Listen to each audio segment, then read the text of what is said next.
Naturally, police have gone from not concerned about Hayden to a little bit concerned.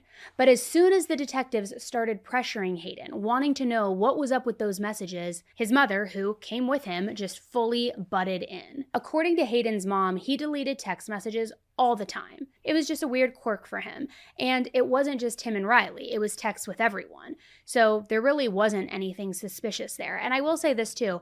My sister Amy deletes text messages every day. She kind of uses her text history as her to-do list or things she knows she needs to follow up on. So at any given moment throughout the day, she will have literally no text threads in her phone because she deletes them once she responds to them, which I personally have texts that go all the way back to probably like 2016.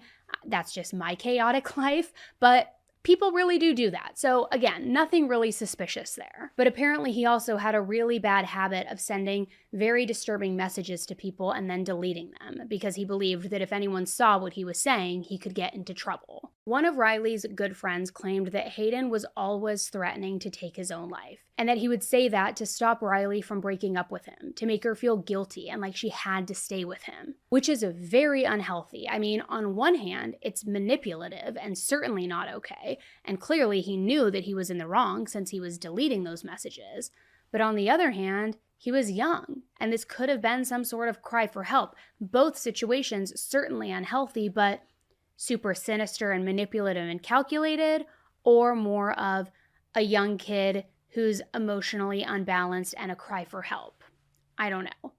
But in any event, by now, the police weren't 100% sure that Hayden was telling the truth. But it also wasn't clear if he was lying either. There wasn't enough for them to hold him on or charge him with anything either, so they let him go. And then the detectives started to wonder if maybe Riley could have been kidnapped by a stranger sometime the next day.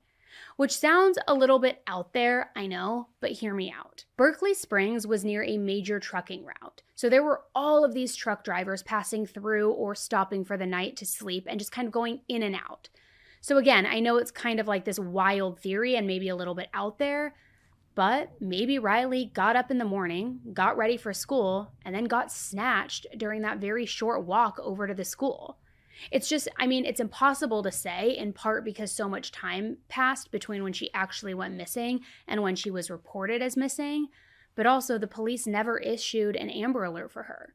They said it was because they didn't know enough information. They couldn't warn people to look for certain cars or anything, and because they didn't know if she was in a car or in any sort of situation like that.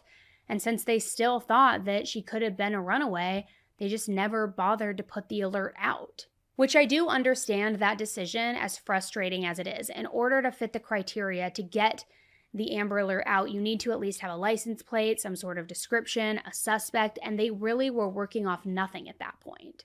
But at the same time, it's a really tough spot because she still was a missing kid, and you want all resources used. Well, finally, on the evening of the 10th, 3 days since Riley was last seen, the investigators finally got a lead. To the detectives' surprise, Hayden came back to the station. And he was very high energy, very nervous. The lead detective actually even used the word frantic to describe him. So they led him and his mom back into the interview room, and that's when Hayden dropped a bomb on them. He explained that when he got home after the first interrogation, he realized that when he put on his Apple Watch that day, the messages between him and Riley during their last conversation were still on there. They didn't get deleted when he removed them from his phone. And most importantly, some of the last text messages that Riley had ever sent Hayden showed that she was scared for her safety. On the night of the 7th, Riley had texted Hayden that her mom's boyfriend Andy had come into her room and that she was scared by this.